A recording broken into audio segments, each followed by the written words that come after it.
참 예수님, 오늘은 4월 2일 사순 제4주간 화요일입니다. 오늘 독서와 복음 말씀 봉독하도록 하겠습니다. 성부와 성자와 성령의 이름으로 아멘. 제1 독서입니다. 에제키엘 예언서의 말씀입니다.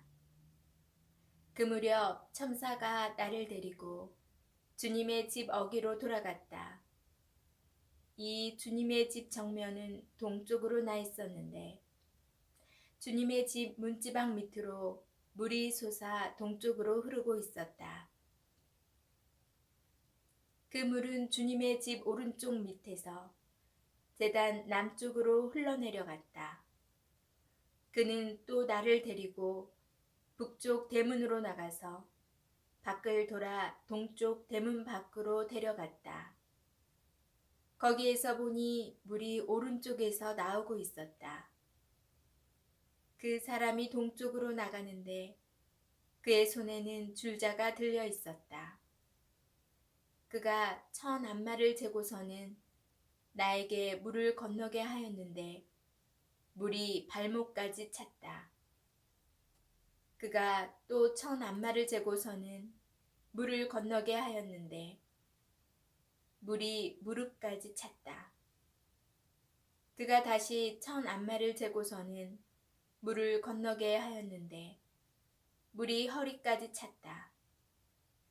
그가 또 1000암마를 재었는데 그곳을 건널 수 없는 강이 되어 있었다. 물이 불어서 헤엄을 치기 전에는 건널 수 없었다. 그는 나에게 사람의 아들아 잘 보았느냐 하고서는 나를 데리고 강가로 돌아갔다.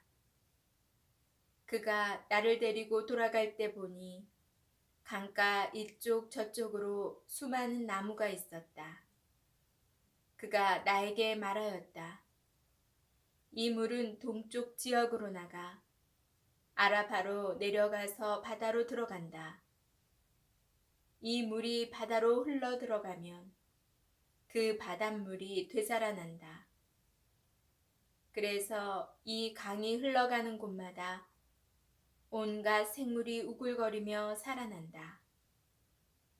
이 물이 닿는 곳마다 바닷물이 되살아나기 때문에 고기도 아주 많이 생겨난다. 이렇게 이 강이 닿는 곳마다 모든 것이 살아난다. 이 강가 이쪽 저쪽에는 온갖 과일나무가 자라는데 잎도 시들지 않으며 과일도 끊이지 않고 다달이 쇠 과일을 내놓는다. 이 물이 성전에서 나오기 때문이다. 그 과일은 양식이 되고 잎은 약이 된다. 주님의 말씀입니다. 하느님 감사합니다. 복음 말씀입니다. 요한이 전한 거룩한 복음입니다.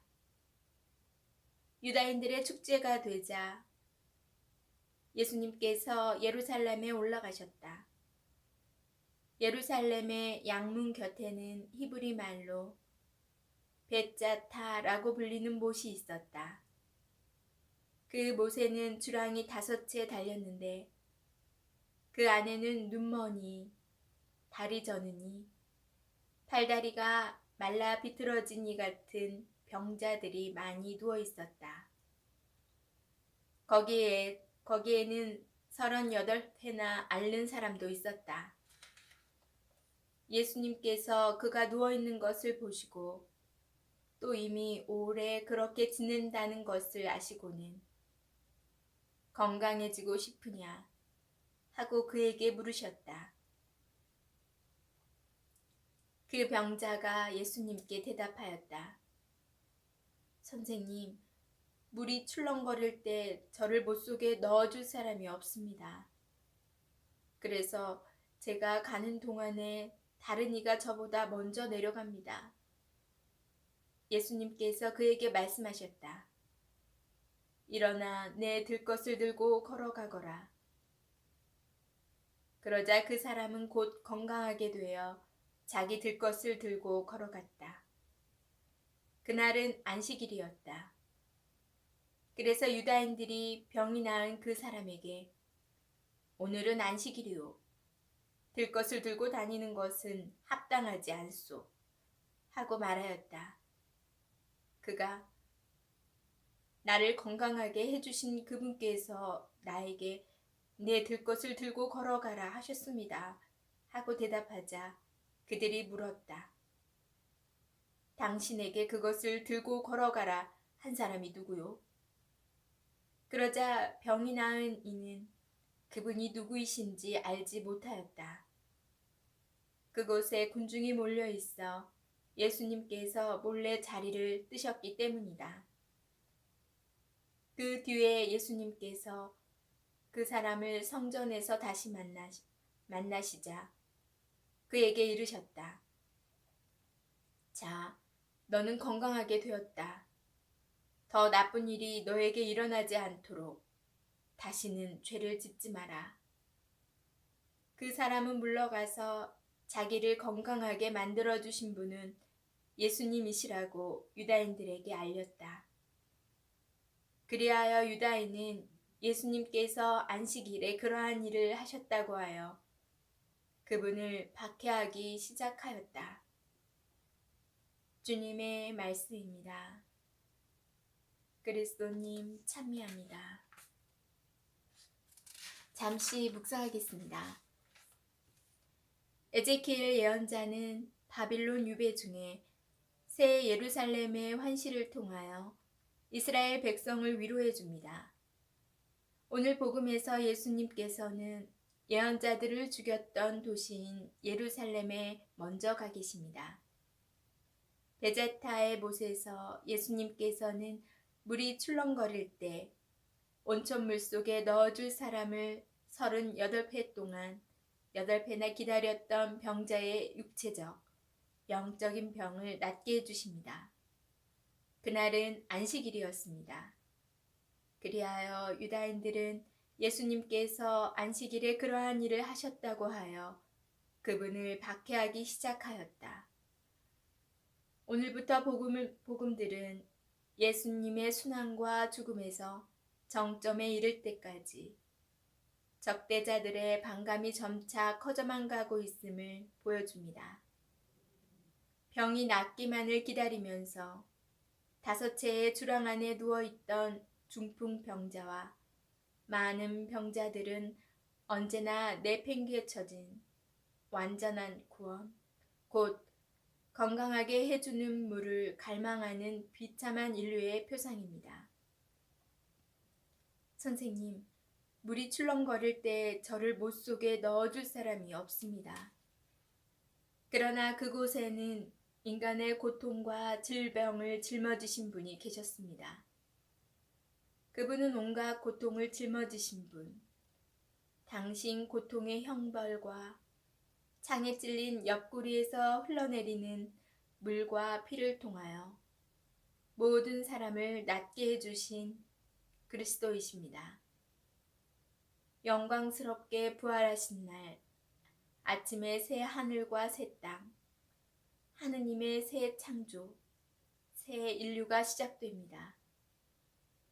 하느님의 구원 계획은 그리스도를 통하여 모든 약속을 완전히 이루었기 때문입니다. 생명을 주시는 예수님께서 오늘도 우리 각자에게 묻습니다. 건강해지고 싶으냐? 죄와 불행에서 벗어나고 싶으냐? 쓸데없는 들것을 들고 걸어가고 싶으냐? 아멘. 성부와 성자와 성령의 이름으로 아멘. 오늘 묵상에서 말씀 건강해지고 싶으냐? 죄와 불행에서 벗어나고 싶으냐? 쓸데없는 들것을 들고 걸어가고 싶으냐? 예수님 말씀 잘 묵상해 보시면서 하루 보내셨으면 좋겠습니다. 저는 복음에서 예수님께서 율법을 안식일에 병자를 고쳐 주심으로써 율법을 어기기는 했지만 그보다 더 중요한 예수님의 인류에 대한 사랑을 이루시는 거는 사랑 앞에는 그 어떤 법도 우선시 될 수 없다는 것을 좀 묵상해 보았고요. 또 그 사랑보다 먼저 법과 우리의 관습과 우리의 고정관념으로 그것을 막아버리는 일들이, 그걸로 재는 일들이 너무도 많기 때문에 항상 어떤 일을 할 때는, 어떤 일이 있을 때는 그곳에 예수님이 사랑을 제일 먼저 우선시하고 거기에 사랑이 있느냐, 그러면 그걸 제일 높이 먼저 생각해야 되겠다는 생각을 했습니다. 그럼 오늘 하루도 주님의 뜻 안에서 좋은 하루 보내시고요. 저는 내일 뵙겠습니다.